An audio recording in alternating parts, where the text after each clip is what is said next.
And we're joined by Russ and Rod of Just Right. How you keeping, boys? We're good. We're good. Excellent. Just talked over each other. The first rule of what not to do in a radio interview. Yeah, you need to say our names when you want to say who you are. Just split it up. Yeah, that'll do.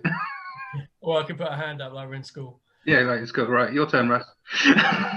Did you ever do like those those kind of like you get in a circle and you can only talk if you've got the egg? You need to pass an egg. I don't know how that's going to work in this situation in the Zoom chat, but I'm sure we can work. Virtual egg. Virtual egg. Virtual egg. I went to Steiner school when I was young, all the whole kind of really new age stuff. So we did a lot of that. I do. Yeah, it was no plastic toys. And one of the things I think was really crazy is our teacher. So this is kind of out there. Our teacher would say to us, "Don't worry, kids. Like, I'm always going to be with you because at night I astrally project and I watch over you while you're sleeping." Now, that's not going to freak a kid out, is it? Yeah, you imagine that in 2021. My teacher watches me sleep. Yeah. Gets in the room with us. There'll be a few phone calls on there, let's be honest. Yeah, crazy. So when I air this interview, boys, you'll have just launched the new single, Razor. You've been kind enough to send it across. Another storming tune from you guys. Loving it. Tell everyone about it. Shoot, Russ. Well, so Razor is a song that for Just a Ride, a song that's been kicking around for quite a while. Certainly before I joined the band, it was something that was recorded previously and then has been re-recorded for this album. And so here we are. It's the first single. It was the first single when we played it to our PR guy, John Jones. He was like, "That's the single." And because there's quite a few songs that we were kind of wondering about what we would release first. But he was like, "That's the one." And Rod could probably tell you a bit more about sort of how the song came about and what the lyrical content is about. Yeah, so I don't want to set up too many expectations of the song, but to me, what I was trying to do was combine the song "Cochise" by Audioslave with "Living on a Prayer" by Bon Jovi, and I don't think I've quite managed to do that with my limited songwriting capacity, but didn't quite reach those heady heights, but still made a really rocking, real kick-ass kind of big anthemic rock tune, which I think is a really good kind of step on from "I Wanna Know," which is kind of quite hard hitting. It's quite rhythmic, and I think Razor gives a little bit more melody and shows off a different side of the band, which is really cool. And on our album, which will be coming out at the end of the year, there are areas in songs that go into the "I Wanna Know" territory, go into the Razor territory. So I think with these two songs kind of working together, you really get a good idea of the kind of range that we kind of explore in Just a Ride in this album cycle. I hope that doesn't sound too I don't know, grandiose. And the song is kind of lyrically it's very much about kind of like an internal battle, where you're kind of thinking about what it is you really want, and that kind of push back against, well, what are you willing to do to get that? And exploring the idea of like, well, if you weren't willing to do it, did you really want it? Cool. It's a good point, though. It's funny you mentioned Audioslave and Bon Jovi, though, because the band, I mean, I know these guys are an influence to you anyway, and I've certainly heard it in elements of "I Wanna Know," but it's probably more apparent to me on Razor. I heard a lot of STP in there. I heard a lot of Stone Temple Pilots in Razor, man, which, again, to me, that don't take that the wrong way. That's a compliment for me because I'm a huge STP fan. So. Oh, man, STP are a huge influence on us. I mean, in a weird way, I think a lot of the time what we do is we'll go, "I want to write a song like this." So "I Want to Know" was like, I really want to write a song like "Down." Yeah. Whereas Razor was... I think that's unfair. to us. Actually, I think we have, maybe there's been an occasion like that, but I actually think, you know, a lot of the album is just stuff that we knocked about for a while, you know. Would you say? Yeah, well, no, because what I was kind of going to go on to say is what we kind of do with tracks or that I've done in the past is it's kind of like, I like this element of this song, I like this element of this song, I like this element of this song, and if you take those influences and you kind of mix them up, you will create something kind of new. So like, for example, in the song Razor, the intro with the snare drum, it's like was really influenced by a song by a band called Rival Schools. It's the first song on their album United by Fate. It's called Travel by Telephone. But in the kind of songwriting process, the original intro was kind of quite similar to that in terms of like in that Rival Schools song, there's like an octave guitar that's quite kind of like sharp. And that's originally what was the kind of introduction to Razor. But then when we started really working the song, what we did was we were like, well, actually, we should do the main riff over that kind of snare drum intro. So although it started off with like, I really like that element of a specific song, in the process that you go in songwriting and you're moving things around, you do end up creating something that is completely different to what maybe you used as your original reference point of like, well, I like that part of a song and I'd like to do something like that. So I think what's really weird is if I say like, oh yeah, I wanted something like this or something like that, the point that you start at where you get the initial idea isn't necessarily going to have any resemblance to the final part. So it's kind of like what you say, Russ, where it's like it wasn't as case of like, oh, we want a song that sounds like this, but it's that original starting point of like, oh well, let me just try something. Like, I don't know, I very much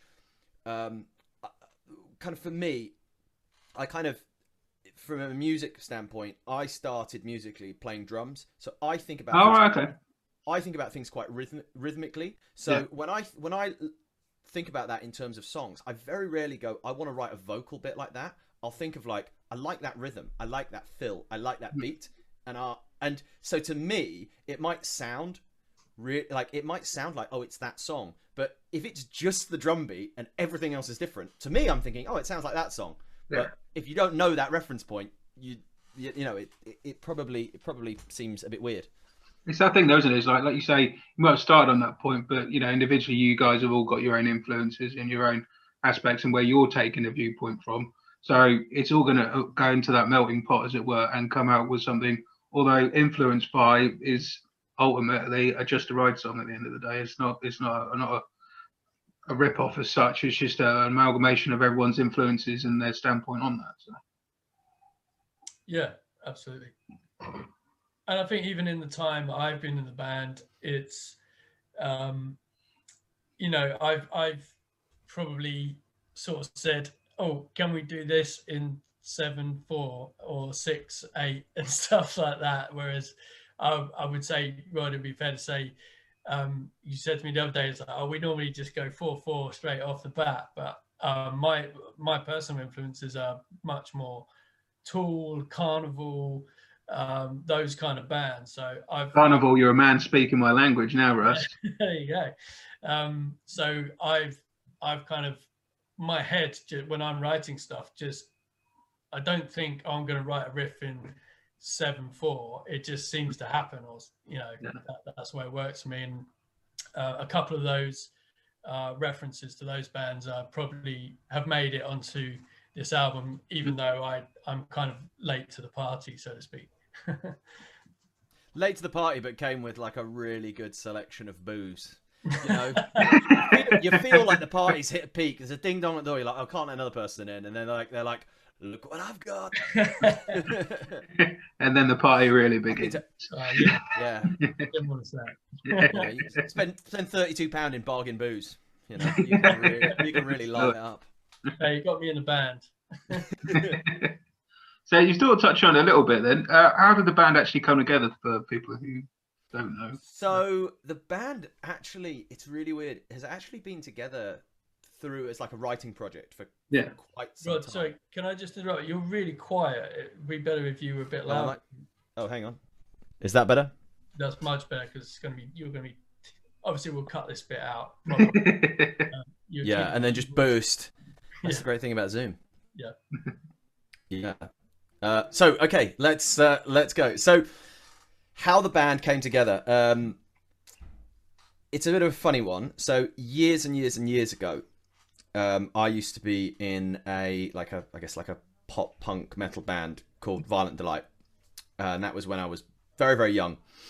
And as the band was kind of falling apart and getting dropped by a record label, our original guitar player left, and we had a little bit of a wobbly period where we had lots of people just kind of turning up, you know, friends of the band, who would come in and help us out, just cover guitar playing duties. Okay.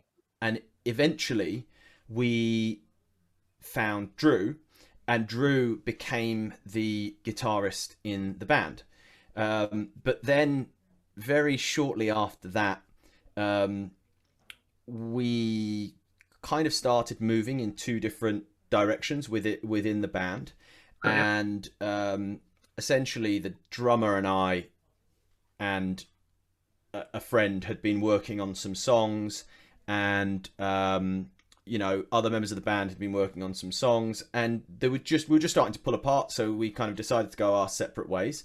And then you know, in a very amicable way, so then Drew and our bass player from Violent Delight, Ben, they formed a band with a dude called Nick, who was in Vex Red.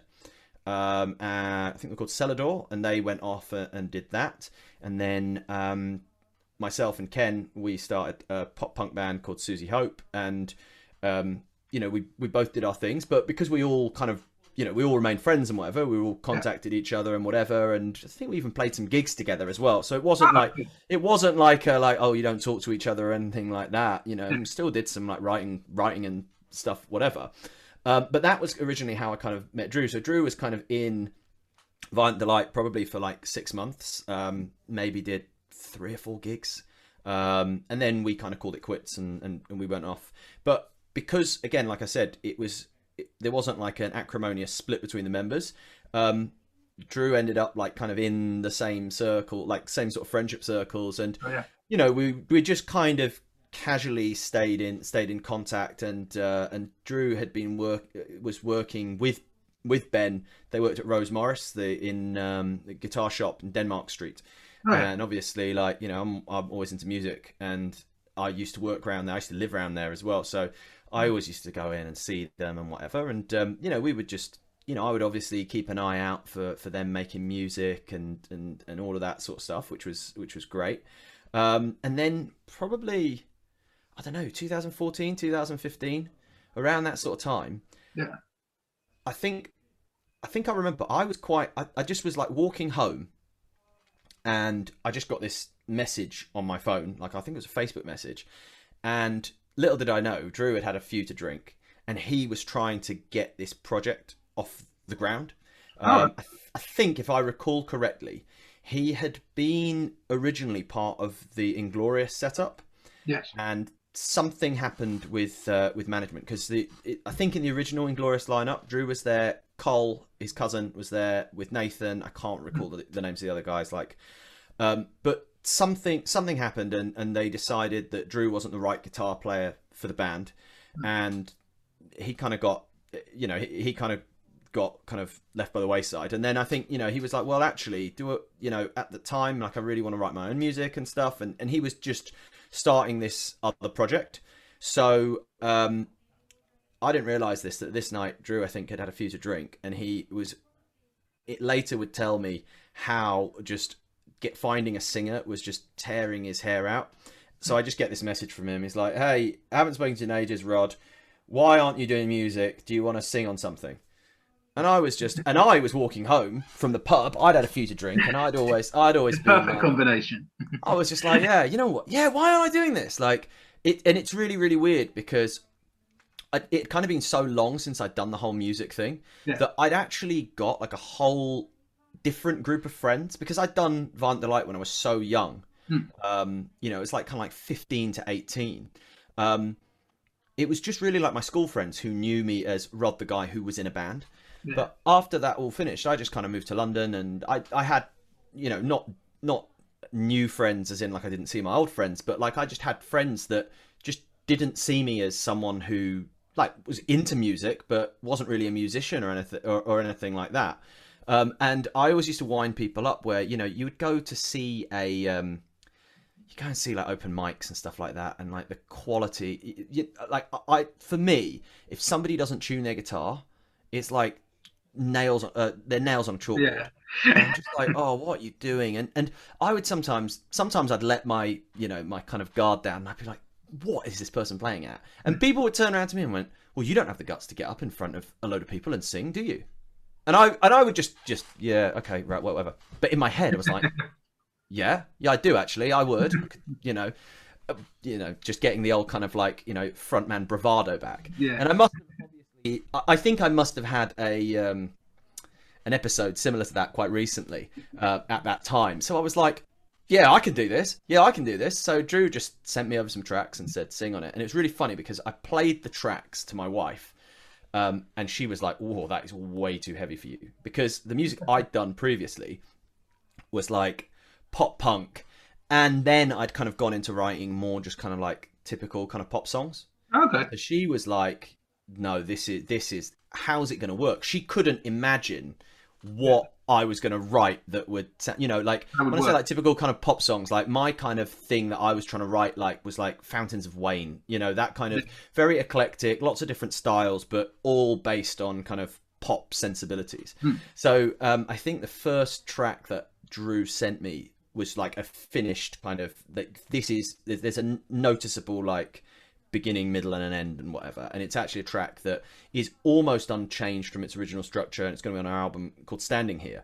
Oh, I like that. Yeah, and it was literally like, okay, just give it a crack. And I sent him the finished vocal, and I hadn't recorded vocals for a fair while, and I kind of just sent it off thinking, oh, he's probably not going to like it. And then he, you know, and I thought, well, I'll probably like wait a few weeks, and literally like the next day he was like, oh my god, this is great, like let's write some more. And I was just like, yeah, okay, cool, let's kind of do it.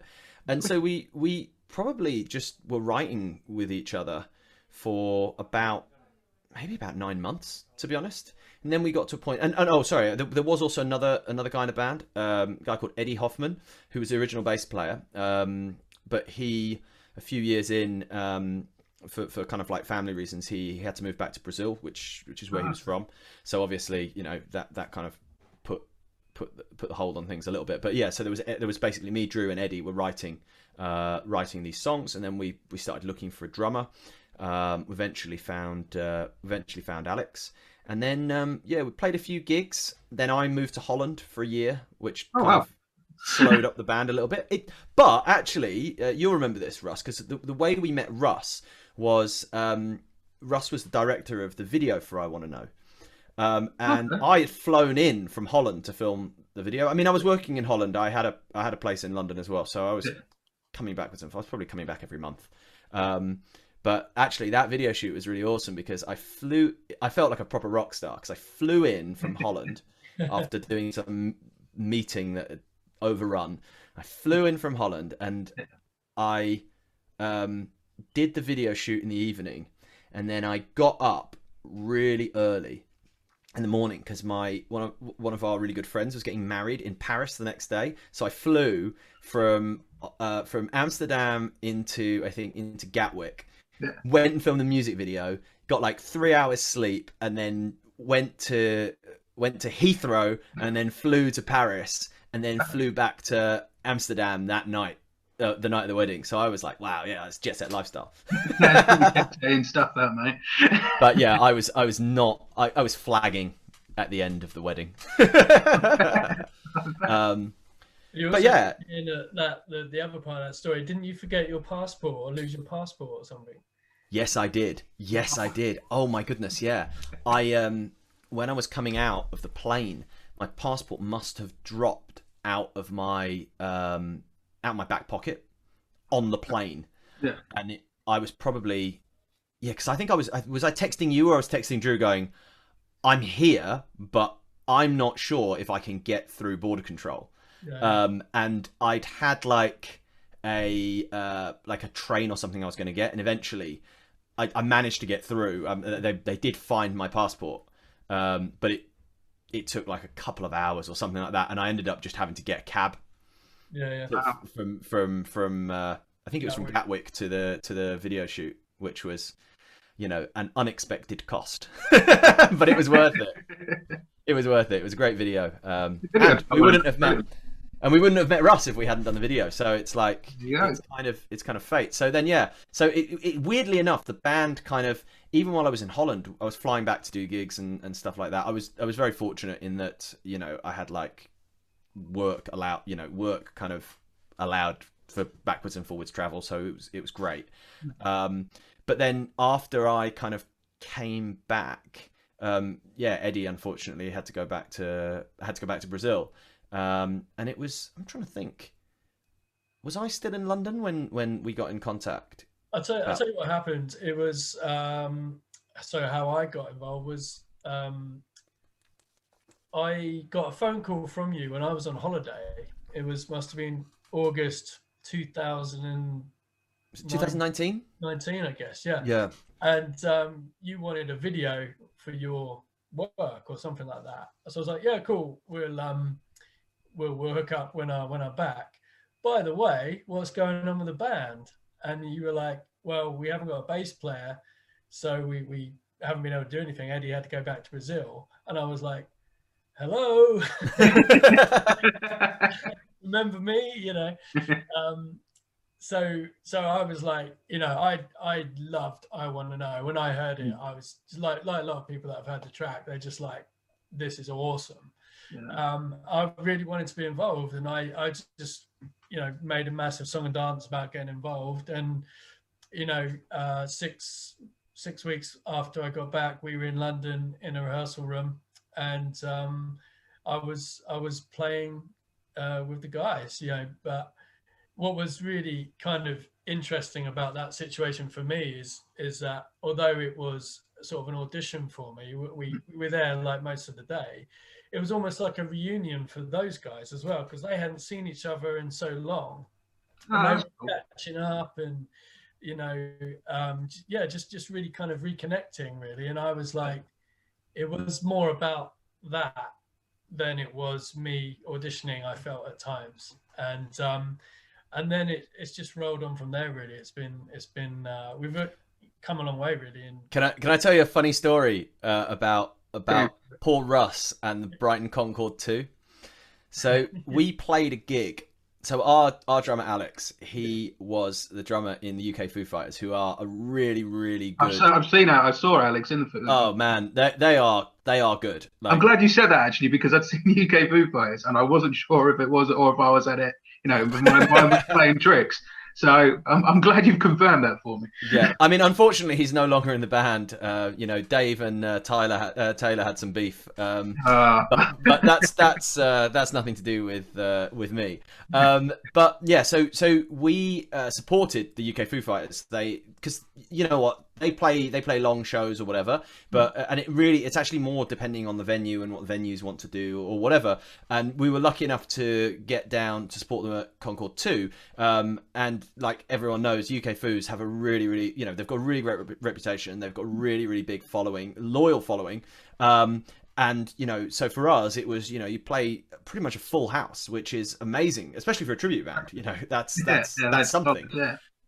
So we go down, and obviously, like, Russ lives near Brighton, so this is like hometown gig, and we're like, oh, we're playing this gig, we'll get Russ down, like, and you know, he can see us play live. This is going to be awesome.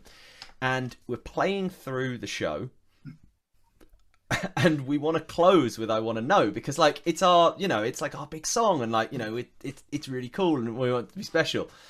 And we're going through like the penultimate song, and stage manager just comes like, no more time, you guys have got to be off. So Russ is at the back of probably at the back of the room with his friends going, they're going to play the song I did the video for soon. They're going to play the song I did the video for. And then we don't play it. I was just like, oh, and when we came out, we were like, I'm so sorry. Oh man, it was just hilarious. And it's like, also just as a gig, we ended on a slow song. Like we were meant to we're gonna bring it down, do a nice slow ballady song, and then we're gonna go out with a bang. Yeah, go with a punch.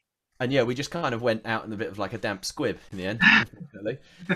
But hopefully the people of Brighton don't remember that. They hopefully have heard I Want to Know on your show, because it doesn't matter where they are, they can listen to it, and they're ready and waiting for more.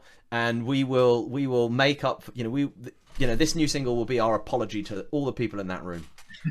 That's stage management for you, though, isn't it? That's stage management guys for you. Yeah, absolutely. Just always getting in the way of a good time. I've seen stage management have a go at the headliners. That's the thing. It's crazy. I don't know. I think it's really odd. I think it's really, really odd. Just let it happen. I don't know. Rules are meant to be broken. Apart from lockdown rules, you got to stick with those. Got to stick with those, otherwise we don't get any live music again. Yeah, exactly. It's a good trade-off, I think. I think good trade-off. All the rebels are going, well, I'm tearing my hair out not being able to do gigs, so I'll probably just sit on my hands. So you've sort of touched upon the album then. Have you got any plans for when in the year it's going to be released? I actually, hang on, I'll give you an exclusive. Woohoo! There was a date. Oh no, it's not on this piece of paper. September 24th. That's the date. September 21st or 24th. I can't recall which. Did you think 21st, Russ? I thought 24th, but... Okay, I think it's September 24th. If it's a Friday, it's whichever one that is. Yep. So we've got our dates. We've got all of our ducks in a row. And 24th of it's ready to land. Pardon? 24th of it's a Friday. Just looked at the calendar. Cool. September 24th. Wicked. Yep, that's it. It's going to be a self-titled album, 10 bangers from top to bottom. It's going to knock your socks off. Well, like you say, got the mic, but it's suspended. You don't want to break it either, so no. We'll do a virtual mic drop. You guys have been really cool. I can't believe you sent me the rough mixes, man. I was really chuffed when you sent those across. And as someone who's heard the rough mixes, I mean, don't get me wrong, can't wait to hear the final things, because they always, those little tweaks that always take up that extra level sort of thing. But based on what I've heard, anyone listening to this, just buy the album when it comes out. Seriously, you don't want to miss this one. I was hooked on you guys from when I heard I Want to Know. I heard that and I was like, that's going on the show. And then obviously got a very good system in the studio. So rather than hearing it on YouTube on my telly or on my phone, it was full out. And I was like, I love this even more now. I can blast this out. I can't wait to hear the album, man. I can't wait to see you guys live when that happens. And yeah, anyone listening, do yourselves a favor and buy this fucking album. Yeah. I'll have to edit that slightly. We might have to do that. Drop what you're doing. Drop what you're doing. No matter what it is you're doing, even if you're running a bath for your child, it's not important. Just go and reserve the album. Just get it. Just don't leave the child in the bath. It'll be fine. Yeah. But seriously, those rough mixes that you guys sent to me, man. I know they're only rough mixes, but you can already see where the shape of it's taking place. And you mentioned Standing Here earlier. I really enjoyed that. The opener, Fallen, really enjoyed that. There was another one. I'm going to look at the track listed now. Who You Are, I really enjoyed as well. Release Me, Razor itself, obviously. To be honest, there wasn't one I didn't enjoy, but those are the ones that really stuck out to me. Nice. It's really interesting how we've played the tracks at various points to various people, and everyone's sort of had their favorite. It's just when you put in stuff out, it's like, oh, are people going to like this? Or we think, oh, people like that song for that reason. But it's often really surprising what people pick out when they're a step away from listening to it. So yeah, we're just really chuffed that you've given us the opportunity to kind of help us get it out there, man. So thank you very much. Told you before, man, all I do is press play on music I enjoy, so there's no need to thank me at all. Oh, nice. Well, we should pat ourselves on the back. You should. Well, actually, one thing I will talk about, because from what I know, we are being transported from the past into the present day, which I believe is April 16th. So that means today, although we're not talking about it on the day, we are talking about the actual day of release of Razor. And I guess what I can talk about, I can actually tell you about this now, Lee. We will be we're doing this amazing real world promo where Russ and I are going to collaborate, and we have bought a ton of real life razors that, Lee, one of these will be delivered to your door in Just a Ride branded packaging. It is the best a rock fan can get. Actually, the track is, the razor isn't. So it looks a pretty shoddy razor, to be honest. You know, there's a reason all the guys in the band have got facial hair. But hopefully, you guys listening to this show, and girls, everyone listening, whoever, right? Come one, come all. Sorry, Office reference. Will maybe have seen our incredibly bad acting in our faux razor commercials, which we'll be posing with our products or whatever. But yeah, what we're doing is kind of, we will be sending out a load of these razors to our friends of the band, people that have supported us, so that, you know, on the day you can get a picture of yourself with your razor, with your box. Box also has the QR code so people can scan it and get to the track straight away. But yeah, just trying to come up with like creative ways of promoing. Love that. The best a rock band can get. Still haven't decided the hashtag, but the razors came today. I was expecting another microphone, and I got this box, and I was like, oh, it's a bit light for a microphone. And I got my 50 razors. So you know, you could hopefully some of your listeners might even be in the top 50. You never know. You never know their luck. You never know their luck. Yeah. I love that. I love when bands do random stuff like that. It's fantastic. Yeah. I have to have a shave in the morning, you know. Yeah, hopefully no one will cut themselves. I mean, they really do look cheap. You'll just get like photos of people like with it, but they've got like bits of toilet paper. Yeah, I was gonna say the mark of the razor. Yeah. I'll have to do some research about how to use one again. Yeah. Yeah, if it's a cheap razor, Russ, I wouldn't attack your beard on it, mate. Yeah, I don't think it'd even get through. Yeah, I think I'll kind of vibe for the commercial. It's like, this razor's useless. What I don't have any need for this razor, but what I do need is the razor by Just a Ride. Out the 16th of April, streaming on all good services. All good services. I love when people say that. All good services, because it implies if you don't have it on your service, you're bad. Yeah, exactly. And not in a good way. Not in a way like Michael Jackson said was bad. Like terrible. The crap way. My language. It's my own show, and I'm swearing. The crud way is. Can you say crud? Crud. Yeah, you can get away with crud, surely. I hope so. So how's the recording? How's the recording process been though during lockdown and trying to get that all done? I imagine it's had its challenges. Should I take that one, Rod? Or? Yeah, you take that one, Russ. You're more of a pragmatist than I am. Yeah, I mean, it has been a challenge for sure. I mean, firstly, it was March last year.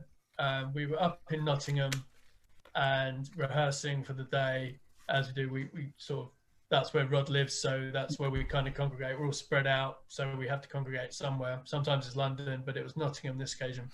And at that point, there was just talk about, you know, COVID coming out and it spreading, and people starting to get worried, and cases starting to appear in the UK and stuff like that. And so we're like, oh no, we'll be all right. And we did some photos in Rod's back garden, and we were like, right, we're just at the point now where we've had a few rehearsals, we've written some stuff, we're going to start pushing ourselves out there. We just sort of published our first promo photos, and then bang, we were locked down. You know, it just very quickly after that point, we were just locked down. So, I mean, in some ways that was just like, for everyone, it was just awful. You know, what we're going to do, we can't do what we wanted to do now. We can't progress. We want to get in the studio as soon as possible. But having said that, what it allowed us to do is finish the album essentially, and actually write more songs that ended up on the album. I think in the end, at that point, we ended up with more songs as a result of writing remotely over the internet, and ended up with more songs than we thought, so we then had a greater choice to whittle down to go into the studio with. And we finally got into the studio in the break between the 2 It was lockdowns. end of September, beginning of October. We were in, I think we went in for like 10 days, but split between 2 weeks, wasn't it? Yeah. All right. Yeah. So it was me, or Alex was in the studio the first day doing the drums, and he just smashed it out in a day, didn't he? Like, I think we did. We did all drum tracks in one day. He did 9 tracks in one day. Yeah, Wow. he's an absolute machine. That's And impressive. that actually allowed me to have more time in the studio than I needed, really, to get 10 tracks done. But there was also, little bits that came out, like Dave Draper, the producer, he was like, oh, why don't we try this bit here? Because it wasn't quite nailed in my head. So we ended up coming up with some cool stuff on the spot in the studio. So after a couple of days, that was me done. And then we kind of parted again. And then, was it 2 weeks later, you and Drew went back to do the guitars? Yeah, I think what it was is it was within like a 2-week period, but I think we were in the studio Monday to Friday 1 week, and then the next week we were there Thursday, Friday, Saturday, Sunday. So I think it was 9 days. Yeah, it was 9 days. But there was a bit of a COVID scare for for Russ and for Alex. So what originally I think had been the the 4 of us would go back into the studio. Actually, only Drew and I went back in, and we finished the album. Yeah. It was great, and we really focused a lot of the time on because we kind of like banked quite a lot of time. I think we were well ahead of schedule in the first week. It really gave us time to kind of go over the tracks and explore them, and that's where Dave really came into his own and was really good at kind of producing the tracks and getting us to try new things and doing that. So, as a recording experience, it was just it was great. Like it was really, really good. And I think the quality kind of really kind of shines through, and I think the experience of us all being in that first week, kind of all being together and all kind of living together, and I think the thing is as well, because it was kind of sandwiched in between 2 like national lockdowns. Okay. It wasn't just like, oh, we're together as a band. It was like, oh, I can interact with other people more. You know what I mean? Which was cool. But one of the things I just want to go back to, where obviously the lockdown and COVID and whatever had like a really massive impact on so many people, but all of us as well on a personal level, on the things that we do outside of music and whatever. And I think for me personally, we finished a load of songs, and we were writing, and for me, and I I don't want to speak for others, but I kind of feel it would be similar. It was a real release of some of the pressures and the tension that was going on in our personal lives. We all our day jobs are our own businesses, and we were all massively affected by by what happened. And I think just for me especially, having the music to focus on, and there were so many things to worry about. There were so many things about like, how are we going to pay the bills? Like, what's going to happen? All of this. Yeah. And I think that it was just the perfect storm of like a lot going on in your life, and it really puts things into perspective. And it really gave me personally that kind of creative push to just, okay, this is really important to me. Actually, you reassess your things and you think, I really love doing music. Why am I not devoting more to it? Like, everything is so fragile. You realize all these things that aren't really that important to you. You realize the things that really make you happy, and yeah, it definitely, there was some, I'm sure, people can speak for themselves, but like for me, definitely during that period, there were some really, really dark times, and I feel like writing the album, writing new songs, just got me through it, and got me thinking about positive things again. Yeah, so like, I think it was, pardon? Maybe that focal point, I suppose. Absolutely. You got the album to focus on, you got these new songs you're creating. Like you say, it's that physical release as well. My bass got more attention in lockdown than it had while I was working, because between working with between my 9 to 5, gym, sorting out Just Push Play, work with the radio show, sorting out my bits I'm involved with Stone Dead Festival, my bass doesn't get the attention it once did, if I'm honest. Yeah. And yeah, picking up that again when I was pissed off, and it was a case of like I had a day where everything had got on top of me. I was fortunate.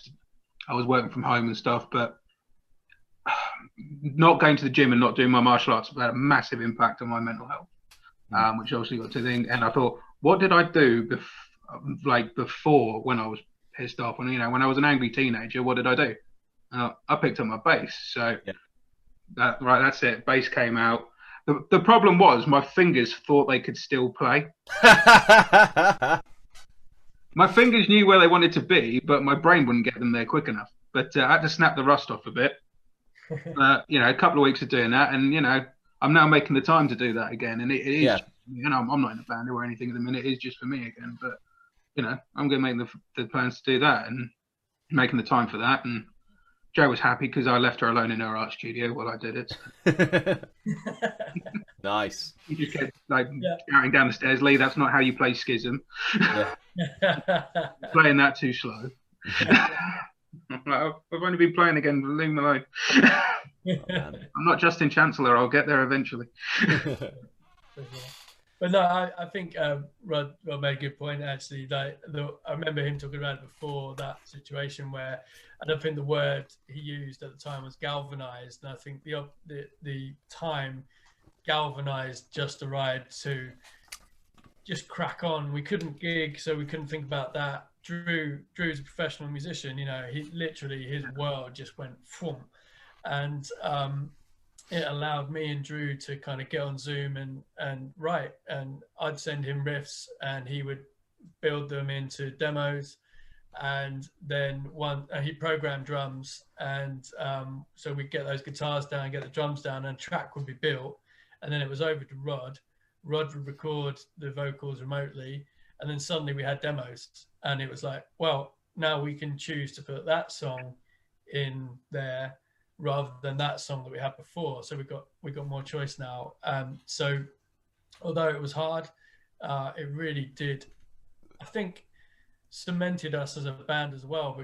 With me being a new member, I feel like I've been with these guys for years. It's been such a bonding experience as well, to kind of, when you write music with people, it's a bonding experience anyway, or a lot of the time it is. Sometimes it isn't, but it's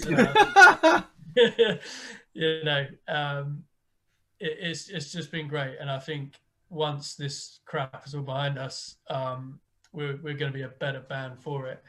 Although we haven't been in a rehearsal room for years, so we'll probably be pretty rusty too. You won't be as rusty as I was, mate, honestly. I had to get tea cut on my fingers, I promise you. One of my favourite quotes is by Nile Rodgers, and it's like, he says, "If I don't practice every day, I notice. If I don't practice for 2 days, you notice." It's true. That's a man who's it's just amazing the amount of records he's been involved in. Oh man, it's crazy. It's just, I get really inspired by just really prolific artists. And you look at, we were talking, so we do a podcast now called The Tracks That Made Us, which I've been watching. We'd love to get you on as a guest if you fancy coming on, shooting the shit some more. Definitely. Yeah, man, that'd be cool. We were talking about Smashing Pumpkins, and we were just talking about, my goodness, the amount of tracks in there, in that kind of 92 to 95 period. It's just it's insane, the output that these bands kind of had. And we've got another episode coming up where we were talking about Prince, and obviously you just, it just goes off the charts, how, and there's nothing to be but inspired by these people. I was so jealous of a friend of mine a few years ago. I'm a massive Prince fan. Yeah, mate. He managed to, because he works in London, and he managed to get tickets for when he did those guerrilla shows where he was literally just oh yeah, I'm at the Brixton Academy tonight. Yeah. In case of whoever got they had to physically go to the box office. Yeah. And my mate didn't work that far away, and he'd heard about it, ran round the corner from work, and managed to grab tickets. Didn't get me one, the prick. Nah. He just sent me a text going, "Look who I'm watching," and it was just a photo of Prince, and I'm going, "What? Where? How? What's going on?" And then there was the following day that I heard he'd done these guerrilla shows, and I was like, "Oh man, that's crazy." Someone like Prince, I mean, even stuff that his latter day albums, I'm just looking at my record collection now, stuff they did with Third Eye Girl, which was a real funk rock album. It was fantastic. And then some of the riffs on there, they're like, you know, yeah, that's almost like Alice in Chains, you know. some of them proper dirty riffs on that. It's fantastic record. But like you say, people like that, when someone is that undeniably good, you've just got to give it up to him. You can't not be influenced by someone that's that prolific. Yeah. So you'll look forward to our cover of Die For You. Oh. It's it's a collaboration with actually the bass player from Vant Delight, who now does like electronic music. So cool. It's me on vocals and Ben McCrow smashing out some mad synth sounds. But nice. yeah, it's a good laugh. It's a good laugh. It's a great song, and you know it's a great song. Like my little girl, she's 3, and she heard that song once and she could sing it all the way through. You know, and it's not because she's a gifted child, which she clearly is, but it's just because the quality of the songwriting, just the fact that hook can get in a 3-year-old's head, unreal. Oh, you're talking about, I was going to mention anyway, but you've been speaking about your podcast there. How did that come together? Because that's been really cool. I really the first one you did with Chris Cornell, that was cool. I've just caught up on the Smashing Pumpkins one the other night. Just a great concept of getting together and talking about songs that have influenced you guys. Obviously got a wealth of them out there. What made you go and put it out? Well, I mean, I love to talk, as you can probably tell.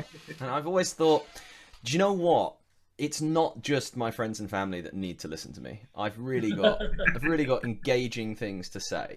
And what I also think is that I know how to get Drew to say very passionate things and show his particularity. And I think that would be quite engaging and entertaining. And also, like, Drew and I, for years, we will just talk about music, and we will go, like, we're both absolute music nerds. Like, we'll go into such tremendous detail, and, you know, there'll be the 6 degrees of separation, and we'll manage to move to this. And, you know, we joke about this, but everything leads back to Kiss. Like, we can't have a conversation and not talk about how epic Kiss are, and have the warring debate of what was better, makeup or non-makeup. Drew was very much the 80s. I like both. I like to see them in the makeup sing the 80s songs. I mean, that to me, that's the compromise. But yeah, I kind of thought as well, you know, I work, my day job is kind of managing social media accounts. Okay. And one of the things that, you know, that we kind of talk about a lot is about getting your audience to get to know you and have that connection. And we've been seeing a lot of times that podcasts are a really good way of getting people to know and understand you. And I think, you know, nowadays in this kind of connected world, it's not in, like, there are so many people that just put out great music, but you've got to give people a reason to want to listen to your music ahead of all the other fantastic musicians that are out there and that are able to connect the world to them at the click of a button. And it's the personal connection, you know. And I don't think we're afraid of sitting down and having chats with people and just being ourselves. You know, I don't think we're, you know, I don't want to sound like this is cynical, but like we're not trying to be something we're not when we're sitting down and having these chats. We're having chats that we would genuinely, like the one about Smashing Pumpkins, me and Russ would just have a conversation like that, and it's just recording it, and you know, we want to kind of get people to kind of know about the things that shape us, so that, you know, the idea would be, with the format is, well, and I guess the plan has already been rolling out, that, you know, we're going to start to get guests on that we'll do collaborations with, because it's also about kind of exposing, you know, building a community, not just like people that like Just a Ride, but a community of artists that want to get together, and play music together. Because one of the things that's come out of this pandemic that I think there's been horrible things that have happened. I think nobody will deny that, but there's always positives that come from it. And one of those things is, I think, rock music. And I'm basically stealing this idea from a guy called Ken, who's in an amazing band called Ultra Apex. And I heard him talk about this on a podcast. So I am echoing him. Check out Ultra Apex. They're really, really good. There's I'll check them out. Yeah, really, really good song called Tie the Raven. which is on Spotify now. Go and check it out. Go and listen. But anyway, so Ken was talking, and he was kind of saying, well, you know, it's really opened us up to be able to collaborate with people. And in the past, rock bands have been a little bit snobby. Like, we all want to get in the room together. Like, oh, we want to get the vibe. We want to record the drums. We want to do this. And lockdown has kind of forced us to embrace the sense of community and kind of to jump on and collaborate that we've been seeing in hip hop for 30 years. Yeah. You know, and that just opens you up as a rock artist to just try new things, and like, let's just cut the snobbery. Let's just get out and connect with people and work on music together and promote each other. So yeah, like, I see it as a vehicle to do that and to reach people. Like, again, not wanting to sound cynical, but I think about the numbers. So we've got like 1,400 followers on Instagram. Okay. Well, you know, another band might have 1,000. Another band might have 500. Well, if we all collaborate together and we do something together, we're going to reach a wider audience. And, you know, all this is a digital version of, Papa Roach bringing along Alien Ant Farm, Korn bringing along Limp Bizkit. Like, I'm sure there are better examples that have just completely slipped my mind, but they were the only ones that really did come to mind. There's a band I've not heard mentioned for a lot of years. Alien Ant Farm Anthology is a banger. It's a banger. Courage. The great record. Yeah. The rhythm section in that band, they are phenomenal. I was trying to think. I actually had one that was a better. My Chemical Romance and who did My Chemical Romance bring around? The Used of My Chemical Romance, and there was it escapes me. There was a really good one. I thought of The Offspring and AFI. As a punk rock kid, I think that, you know, I saw AFI support The Offspring at Wembley Arena on the Americana tour, and that was me sold. Yeah. That was me sold. I think I've been to the AFI 50 times. Brilliant band. Nothing better though when you get a really good support act that just sort of bring it. Yeah, actually, who's the best support act you've ever seen? Oh fuck. Flip it on you. It's like I'm hosting this now, mate. What act I ever saw. Well, I've kind of had a lineage of support bands for a little while. Yeah. When I first saw Rival Sons, they had the Temperance Movement opening up for them. Oh, cool. And that was the first time I'd seen or heard the Temperance Movement. Loved that. The following year, the Temperance Movement did their own show in Norwich. So me and my same friend who went to go see Rival Sons went to go watch Temperance Movement. And we were stood there and we're thinking, okay. And a two-piece came out. And I'll be honest, as a bass player, don't normally like two pieces just because I find the sound a little thin. And I'll be honest, we had some friends that I stood behind me and I went, oh no, it's another White Stripes tribute. And then, ironically though, I really like Jack White as a songwriter. I just thought the White Stripes sound was a bit too thin. Raconteurs and stuff like that, fantastic. Yeah. And then it was a band called the Gravel Tones. They opened up and they were storming. They're one of the best two pieces I've ever seen in my life. And then it's just this little lineage I've got, because then I went to Gravel Tones again in Norwich, and they had a band called Tax the Heat open up for them. And I don't know if you've heard Tax the Heat, fantastic. No, really, I must check them out. Really good band. They kind of got I don't like to say 50s style to them because that's all our throat, but there's like a undercurrent of like old school rock and roll to them. But really, really good band. But they came on and they blew me away because they're a lot heavier than their image may perceive. They've got like kind of like a sort of 50 sound in the rhythms of it, but it's not. You're not listening to Chuck Berry or, you know, whoever it is these guys. And they come on and they had like grey suits on and all this. And they came up on stage and I was saying, oh, cool, we're going to get something very bluesy. And I love blues, so that's fine. And then they kicked in with a opening. First track I recommend is a track called Fed to the Line. And they opened up with this and this riff just smacked me in the face. And I was like, whoa, because I just wasn't expecting it from these. Yeah. And I've seen them a few times now. They're fantastic. But I'm yet to see them at their own show. Seen them a couple times at festivals and that kind of thing after that. But yeah, so if I see them and they have a shit support band, I'm going to be really disappointed. You've broken the line. Broken the lineage. It's not fair. Yeah. I'm trying to think of else who came out and really surprised me. I guess the first one there was the first gig I ever went to. My dad took me to see Aerosmith Cool. at Wembley Stadium when I was 11 on their Nine Lives tour. And the opening band that day were Three Colours Red. Oh, really? Oh, awesome. My first punk gig. Yeah? Yeah, amazing band. I saw Coldplay support Muse at the London Astoria, I think about 99. You're just like, wow, that's weird.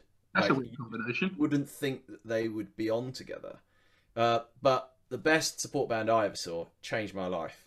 So the Red Hot Chili Peppers at Docklands Arena and Andrew WK, who up until that point, I was like, I don't get it. Like, what is this? And then I saw him live and I was like, I get it now. This is it. I didn't get Andrew WK either until I saw him live. I saw him live. It's completely different. I think it was Download Festival 2005, 2006, somewhere around there. And like I'd heard Party Hard and I was like, this is a novelty song. I don't really get the big thing. But there was no one else on the main stage. I think he was playing one of the tents. And my mates were like, look, we're going, you'll come in. And I was like, all right, whatever. And watching him live, like you say, then I totally got it. Totally got it. It's something. I've seen him so many times. My friend Jen, me and her have been to see Andrew WK so many times. We've been to his motivational talk. We've also been to his one man and a keyboard show. Like, just keep going. Just it's like an event. We're gonna go and see Andrew WK, and it's just so uplifting. I mean, I've got friends who aren't into rock music at all, and you're coming with me. We're going to see Andrew, and it's like, and they're just wow, like but it's such a strange thing because I think it felt like the whole mechanism of the music industry saw that guy perform live and thought, well, we'll just put him on TV screens and it will relate, and this is going to be the biggest rock star ever. And you just have to have that connection. It just doesn't translate as much. But I love, and it's something that like we try to kind of have in our music, but just in kind of what we talk about, just always be positive. Like I've very much got that from Andrew WK. And one of the things that I really like about Andrew WK is he has a song on an album called Close Calls with Brick Walls called Let's Go on a Date. And it is, I mean, that album is a bit mad. Like, it's kind of, I can see why there's this whole conspiracy that it might be two people and whatever, because it is drastically different from the sound of The Wolf, I Get Wet, and then what's the new one called? You're Not Alone, which is amazing. Any album that is interspersed with motivational talking, love it. But he has this song called Let's Go on a Date, and Andrew is just talking about, like, he's not talking about, oh, I want to go out with the prettiest girl or whatever. He's like talking about, I just want to make somebody who's lonely feel good.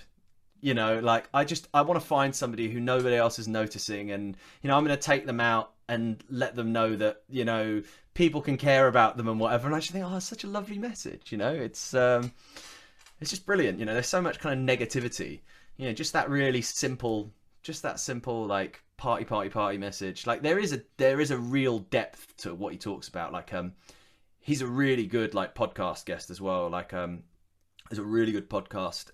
He was on the RuPaul podcast, which I listen to quite a lot, which is really good.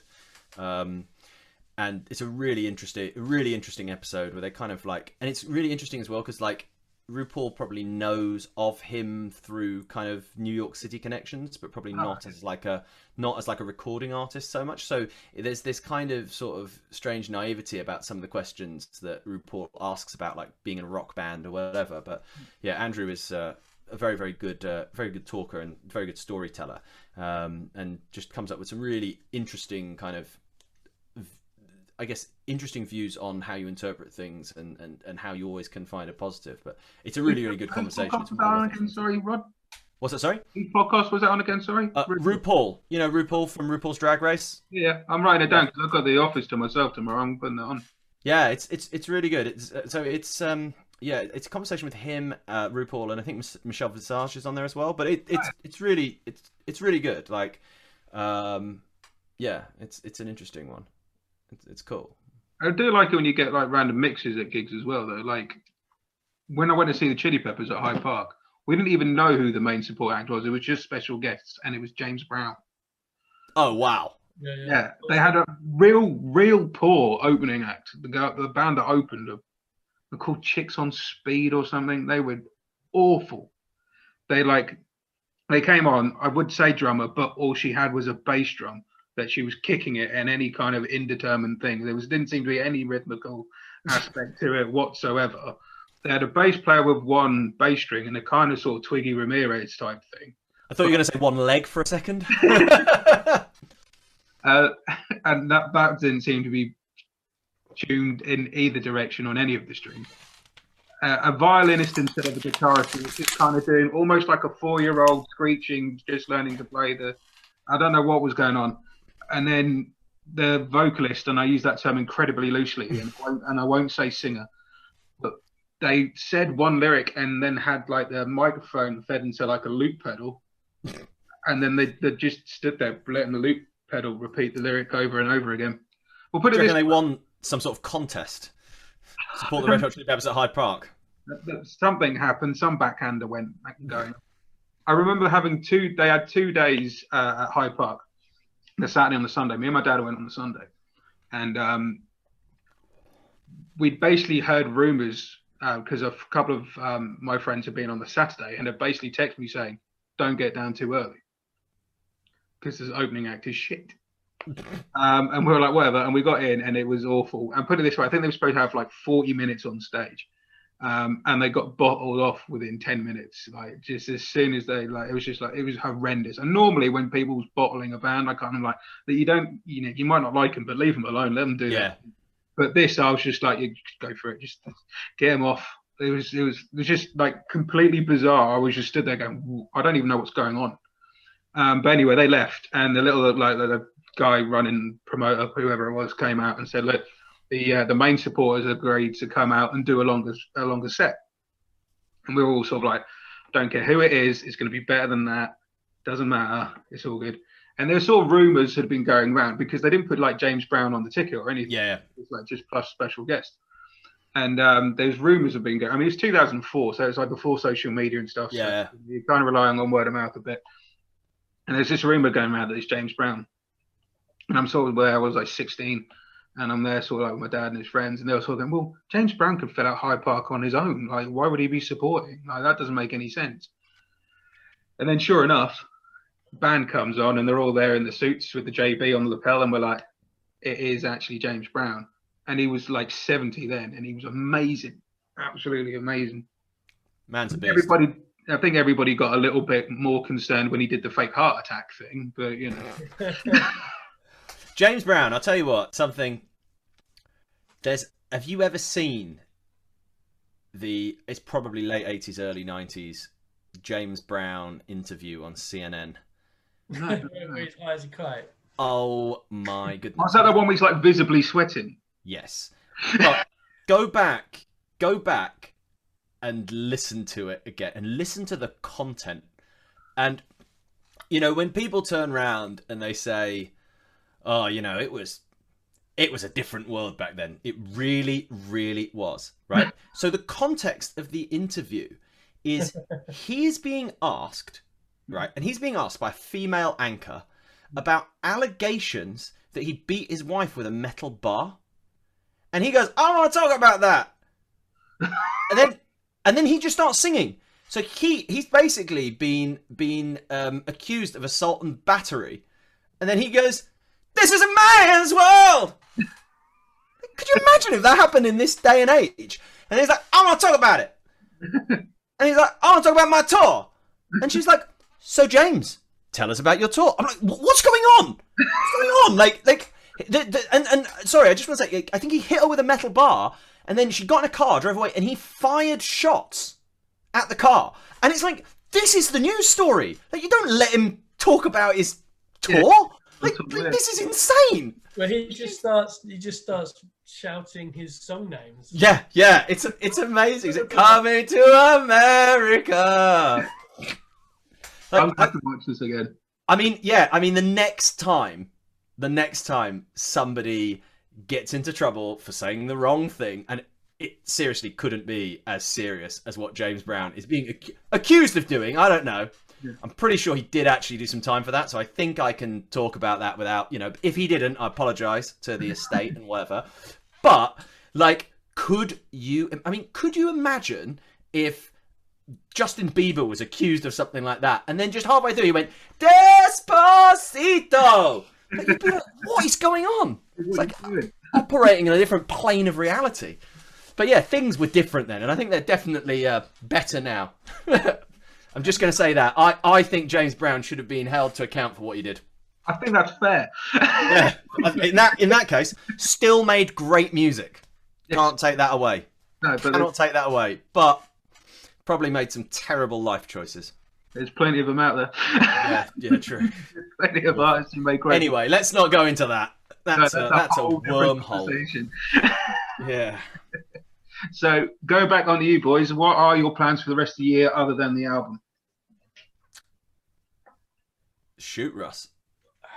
Well, that is obviously the main focus, and a lot of what we're doing is creating content in and around each single release. There's going to be 3 single releases between today and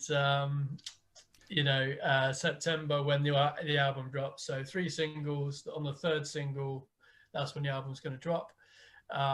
May or may not be one after that. We'll see how things go. So a lot of what we're doing is thinking up silly stuff to try and promote each single between now and then, and hopefully we will be writing more. There's lots of songs kicking about, some that didn't make the album, some that have been sort of half written since, and stuff that's just ideas that are just coming out every now and again. So hopefully writing the most of album 2, and just maybe getting out and doing some gigs if that is at all possible this year. Yeah, I think that the thing for us is like making the best of this bad situation. And one of the things that I kind of feel is, look, people can, as young as I look, I am, we are not spring chickens in comparison to how the industry has kind of historically been set up. And if I want to get on my soapbox and get deep now, one of the things that I think has changed in the industry is labels, everyone, they just want so much from the artists. They want so much from the artists. And what that does is it really shifts who can do this as a career. And the industry has for a long time been funneling down to generally younger talent, or people with tons of money who they don't, because they don't need a day job, or these legacy artists. And one of the things that also happens, especially with the younger artists, is we're just in this infinite consumption culture. And one of the things that has kind of changed is that you can't really, it's all singles, and we're not making albums so much. And maybe people have been chewed up and by the industry before they get to the point where they are a more mature songwriter. And I think what's really been interesting, the whole kind of pandemic thing, and kind of just linking up with, lots of bands that are in kind of our similar position where, most of us are in our 30s. Steady. And we've got other commitments and stuff, but we're committed to making music. And, the one thing that we probably couldn't do the old school way is to say, right, we're going to get on the road and we're going to tour for 9 months. We'd love to. Yeah. But I've got 2 kids. We've all got jobs and everything. But what this kind of shift has done is it's kind of allowed people like us to focus more on music, and maybe one of the reasons, a lot of the music I've been listening to And while there are some really, really great, like, young, energetic artists that just blow my mind, who are creating fantastic music, what I've found is that there is also a really, really good amount of music that is coming out of people in similar situations like us, where maybe in days past, before the industry got even more disposable, might be on their third, fourth album. And you know, like when I was growing up, it was like third album, that's the key. That's the key for the band. That's when you really hear a band on form. They know how to write songs. They're professional musicians. And it's just so sad that, I mean, I can think of so many great bands that have got great first albums, even great second albums, and they didn't make the third. And you're like, well, that's where, when you look at the 60s and the 70s, where these great artists came into their own, and people aren't having the opportunity to reach that. And I think now with the pandemic has probably sped things up a little bit, and it's got us to the point where it's like, well, no, actually, that maybe the more mature songwriter can have a go at the industry and can kind of connect and, you know, get to a point where you can build enough of an audience in the digital space so that when you do play a show, it's worth your while. And I know not everything's about money, but people don't also want to lose money. And I think one of the illusions that people have is that they see a band play, and that wherever they see a band, especially even if it's a full room, that band might be making a loss on the gig. You know, that's the reality of things, you know. And you know, there are so many kind of new mechanisms out that are kind of empowering artists or letting them kind of, you know, there are so many music promoters and stuff that, you know, they'll book a gig and they won't promote it at all. They won't do anything. And you know, you know, the band turn up and play to an empty room. Now, some of that's on the promoter, some of that's on the band. But I do, you know, and I don't want to kind of slag off all music promoters, but there are a great number of them that are just playing the numbers game. If I book enough bands, right, and I don't put much effort in, eventually I'll find a band that will bring a crowd and I'll get the cut, you know. And I'm typical, like, I'm a songwriter, so, you know, I'm sure there are great promoters out there, and there are, but the bad ones, I'm like, not really too happy about them, to be perfectly honest. I could do without them. But I think this kind of way of doing things where, look, you know, we can bitch and moan about it all we want, but at the end of the day, the promoters, they're putting on gigs. Whereas if we can promote ourselves online, we can, again, we're kind of doing their work for them, but we benefit from it as well. Because, you know, if we got a gig somewhere as kind of our four-piece, we've got Russ down in Brighton, Drew's down in Andover, Alex is in Ilkley in Yorkshire, and I'm in Nottingham. So no matter where we play, it's going to cost us a lot of money to get there and do the show. And if we really, really, like, because what we actually need to do as well is probably meet up the day before, maybe stay somewhere and rehearse. You know, so you think about all of the effort, all of the time, all the bits and pieces. Like, I've got childcare to deal with and whatever. And you imagine you turn up and you do that show, and a promoter hasn't really promoted it, and 3 people turn up. I'd do that when I was 18. I don't care. Like, but when you've got so much on the line and all of that, so you know, it's kind of a difficult thing, isn't it? Like, you promote yourself, but I think we're getting, you know, more artists are getting in a position where they don't have to do the slog of playing those gigs and just burning through money. I mean, I spent my late teens, early 20s trying to get back to being a major label artist or whatever. And how many times, it was like a cycle. It was like every 18 months I sell all of my possessions. I've worked like for 9 months doing like 80 hours a week, and then I just burn all my money doing a 3-month tour. You know what I mean? And it's like, now people don't need to do that. They can do things in a more productive way. And, you know, yeah, there are pros and cons to it. You know, it's great to actually go out there and physically meet people and make those connections. But it just seems like this is a more efficient way of doing it. It's probably more difficult in some ways because there's a lot more people vying for attention. But the rewards that you can get out of it are, I think are much better. And you know, there's great things happening with monetization platforms and stuff like that where people can support artists. I'll just do a shout out to my friend's platform, Hero. Better than Patreon, better than OnlyFans. Give it a shout, you know. But you know, that sort of stuff, that little bit of extra money that can come in. Like, I know, you know, we know a few artists who you know, have made Patreon really, really work for them. And you know, I don't think anyone's under the illusion that Patreon pays all their bills. But at the end of the day, people like us who love music and want to make music, we're going to make that content for people, and we're going to make it and give it away for free. But any support you can get, and things like that facilitate a chance for someone to go, hey, do you know what? Actually, yeah, I will give you £5 a month. And those little things that helps. You know, there's so many people out there that it is a labor of love, 100%. But you know, you don't know who's out there who might want to, you know, give something back. There's always people that I was going back to your gig thing. To me, there's, as you know, obviously promoting stuff with Just Push Play and a few other local things. There is nothing sadder to me than when I go for a gig and it's a cracking lineup, but it's clearly not, the effort has not been put in. Like you say, sometimes that is a party on the artist, but as you know, Just Push Play takes up so much of my time, pushing it out there, organising, get everyone in line, making sure everyone's happy. Yeah. You know, that I just can't believe no one else. It's different for me. It's, you know, it's a project of love, and it's for my dad losing him to cancer and raising money for the hospice for him, and that's my driving force. But when I go to classic example, when a friend of mine, he was playing with, who's he? Guitarist names escape me now. That's good, isn't it?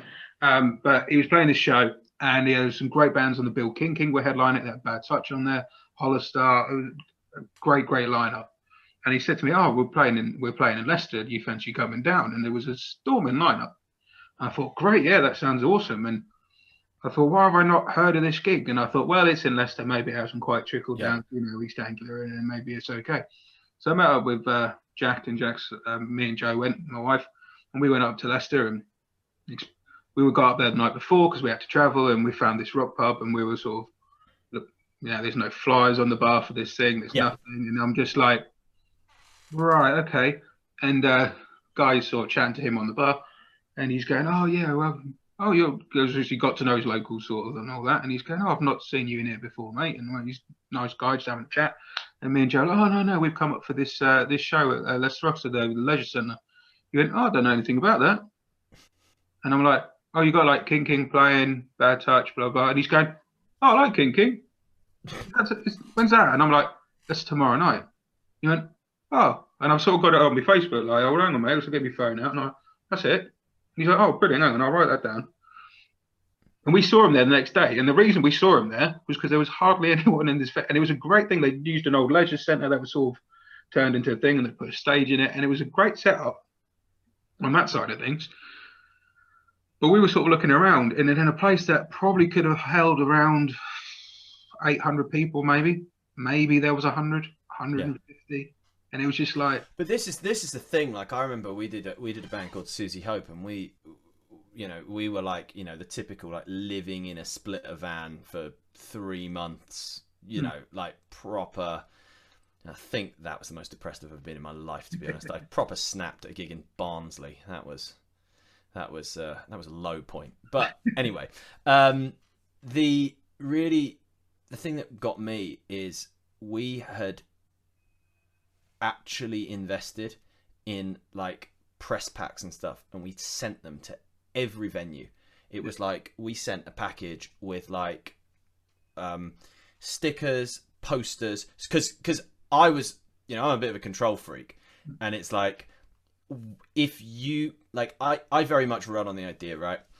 If you're relying on someone else to care as much about your business as you should, you're only going to be disappointed, because why should they?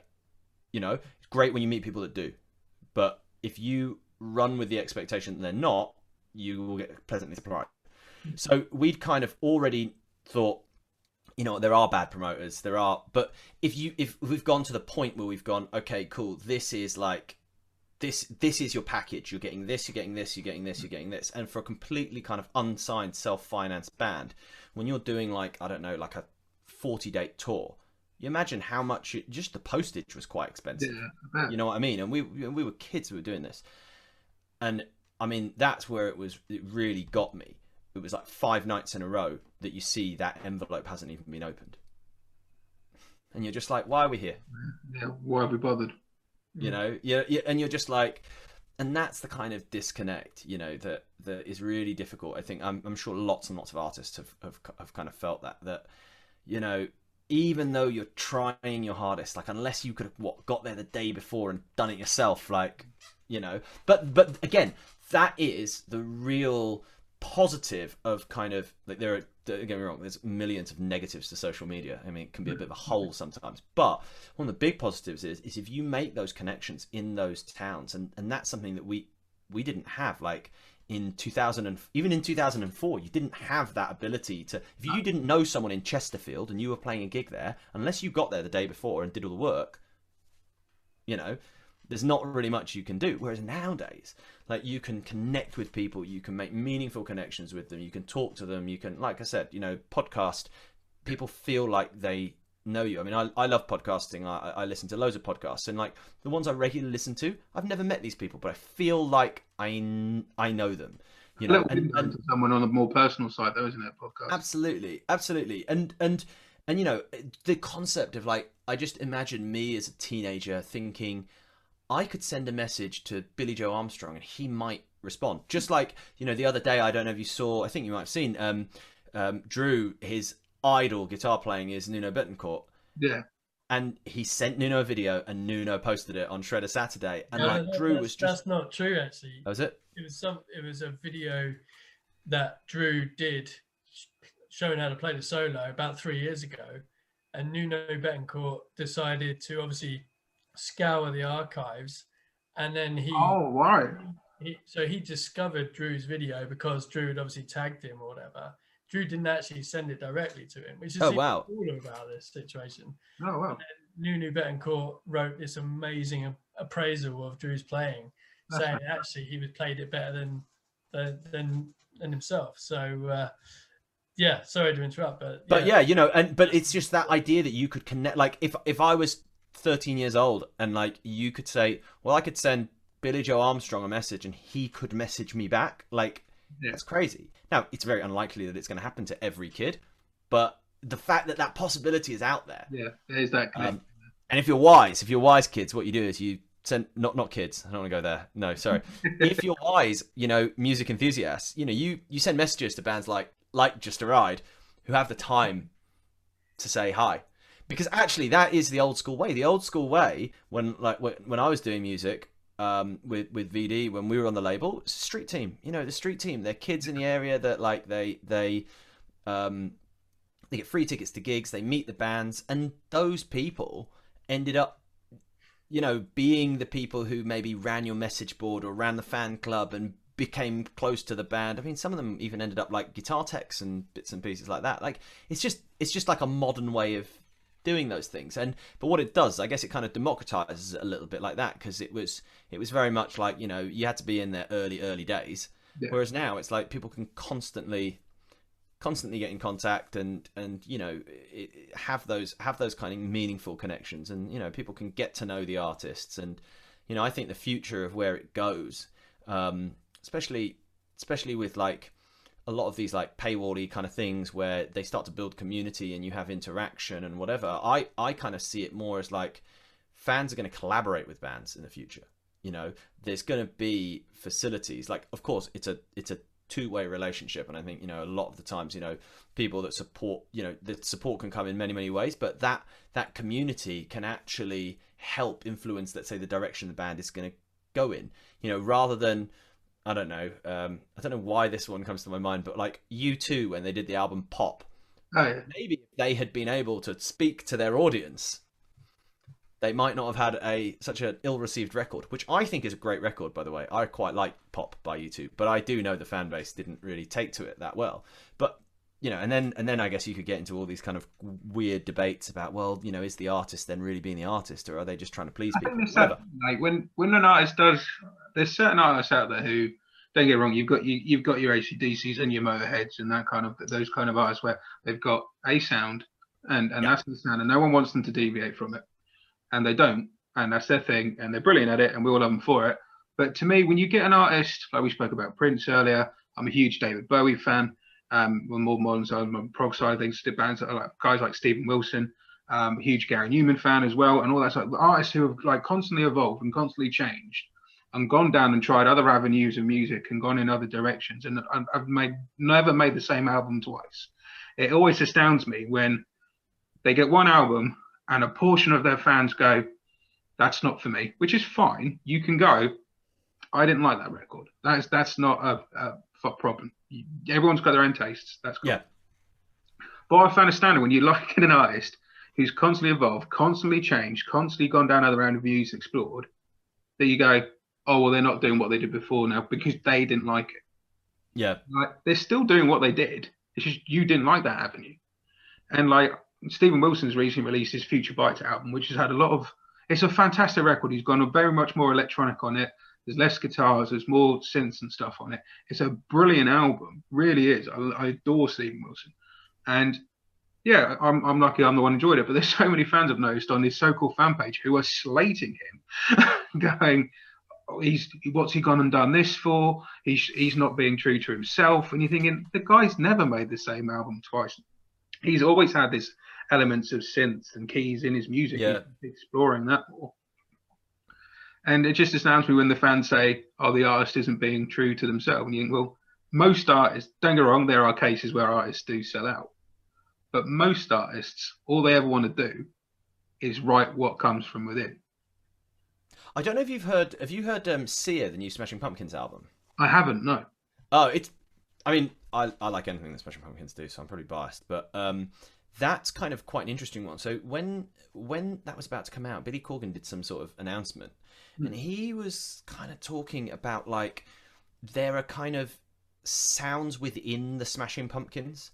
And he was like, well, Sia is like our kind of pushing forward sound. And it's very, it's quite electronic, but not in the way, probably in the way people thought Adore was going to be, because people have the impression, like, I think because of like Ava Adore and Perfect, and because it was clear there were drum machines on some of the tracks, that it's a very kind of more of an electronic record. But I listened to it a few months ago and it was like, it's almost like a folky rock album. Like it really isn't going that, where Sia is very, you know, there's synths on it, there's all sorts, and it's very cool, and it's an interesting direction to go. It's definitely, if you're kind of Siamese Dream melancholy era, you'll probably be like, I'm not really sure what this is. But Billy Corgan, he was talking about, well, what we've basically started to do is to say, you know, we're going to do like I think they're working at the moment on a sequel record to like Melancholy and Machina. Okay. That will be like the direction they go. So I think what he's trying to communicate is we're going to do something around this era or this style of Smashing Pumpkins. And he was talking even about, we'll do a tour that is like, you know, our electric, you know, our kind of like plugged in, amped up tour, and we will be playing songs that fit into that mold. And then maybe we'll do a club show which would be more stripped back, might be acoustic, and we'll be playing some, you know, and it's kind of, rather than fighting with the fan base and saying like, oh, every album is going to be a Smashing Pumpkins album and you're going to, you know, and that's just who we are and you've got to deal with it. It's almost like he's kind of prepping them to say, this is the style of song, like, we're going to do lots of different things. Yeah. And there are going to be some Smashing Pumpkins fans, like me, that will just swallow everything and go, oh, it's Smashing Pumpkins, it's brilliant. You know, I'm probably just biased. But there will also be Smashing Pumpkins fans that want a very specific kind of, you know, that kind of like Billy Corgan, like 90s guitar tone. Like, I mean, that is the typical, you know, the rocket, the kind of, that sort of tone. That's what I hear when I hear the Smashing Pumpkins, when I think about the Smashing Pumpkins, when I close my eyes. And I do think about them quite a lot. But yeah, you know, like they'll be doing releases and tours catered to that group, rather than say like, we're going in this direction, everyone come with us. And I think that's probably like the technology and just the world we live in. That's probably maybe where things are going to go. And especially like you see these artists doing like, you know, the anniversary gigs and stuff like that, where it's like, we're going to play this album in full. And I think, yeah, Pumpkins are kind of taking it to that next level, where it's like, okay, you guys like this, so we're going to write an album that's almost like a continuation of this sound. I think that's quite a novel thing to do. It is. I mean, Russ, you were talking about Tool earlier. You must have sort of felt similar ways when, you know, Tool, we waited so long for Fear Inoculum, and then that came out, and Tool are one of those bands where it amazed me that people go, well, I listened to it once and I didn't like it. And you're like, you can't just listen to that. They're not that band that you can listen. They're not going to have a 4-minute pop song, and they're never going to have, I mean, the riffs are hooky, but you're never going to have like an instant melody on tour. They're a band that you've got to sit down, listen to it a good few times round, and let the music grow on you. And then I saw people just immediately going, "Oh, well, I gave it one listen," and you're like, "No." I think the thing about that situation is when you're such a big fan and you've waited such a long time for new music, and it doesn't smack you in the face, oh my god, wow, this is amazing, that it's always going to be a disappointment. It was always going to be built up. It was always built up too much. Yeah. And I actually quite liked the album. I didn't love it. Like, for me, Lateralus is... I don't think they'll ever beat Lateralus. You can't, because that was such a progression from Enema and everything else. Yeah. And therefore, you know, that was smack you in the face. Oh my god, this is something new and this is something fresh.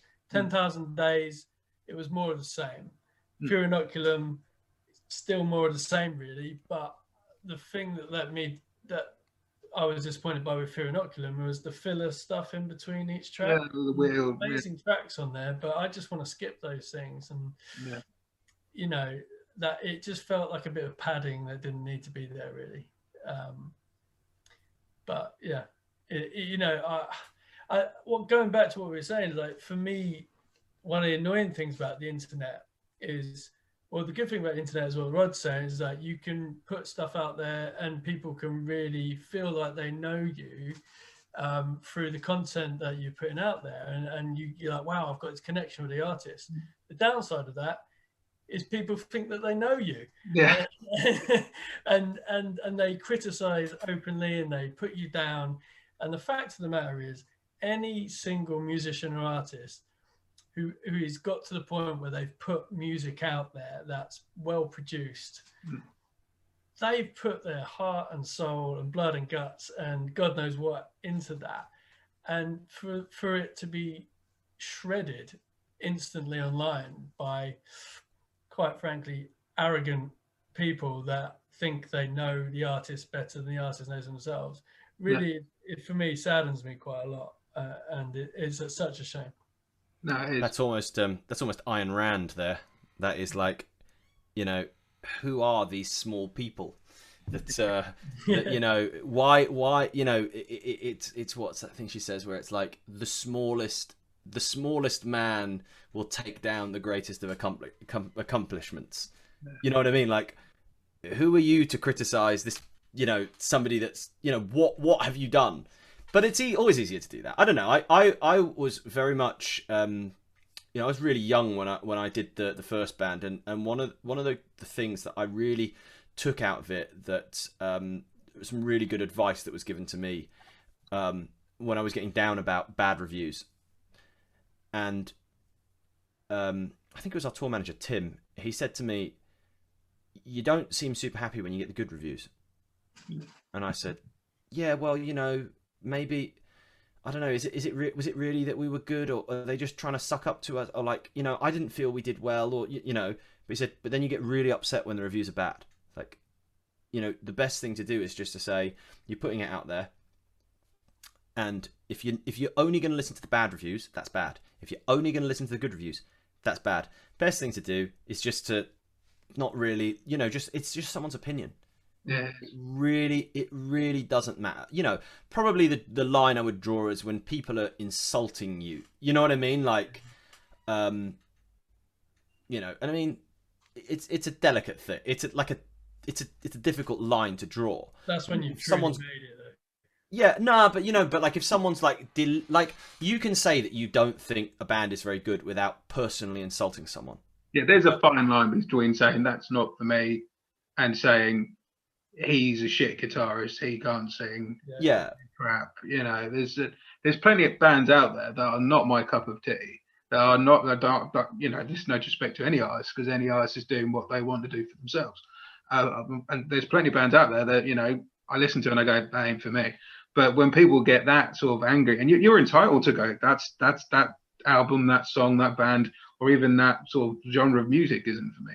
But like you were saying, Russ, and you were saying as well, right, when it gets that personal, and then you think either, oh well, they know them better than I know them better than me because I've seen a couple of posts on social media, or you think you've got the audacity to turn around and say, well, that album's crap, and you don't know why they wrote those songs and certain things.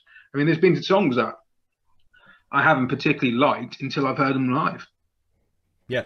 Like on an album, and I've gone, okay, that song, I didn't like it, but it didn't stand out. And then I've seen him in a live context, and I've gone, oh, okay. So that's where that song fits in that piece of the puzzle. One of the things that I find quite interesting. Yeah. Oh, sorry.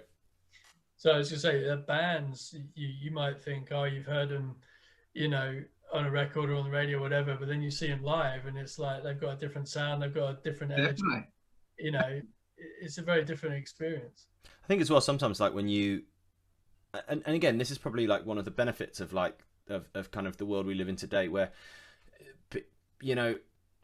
and the power of the connection you can have with people. And there's a few artists that I've kind of come across where they actually write some really good either like some copy where they write about, well, this is what I was feeling when I wrote this song, and this is what the song means to me, or even just to camera they'll talk about it. And I have found myself a couple of times like that actually changes how I hear the song. Yeah, when you know the story behind it, yeah, it does. Absolutely. And sometimes people are quite reflective, like, I wasn't really happy about this bit, but I just want to put it out there. And it's like it kind of makes you feel like a bit more involved in the process. And it's like, if it's just one of those weird things. Whereas if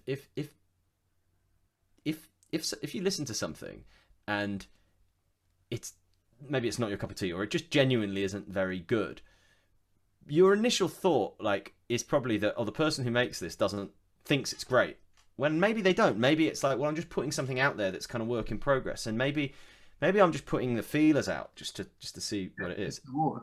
Actually, I need to talk to you about one artist, and probably then need to think about wrapping up. Yeah.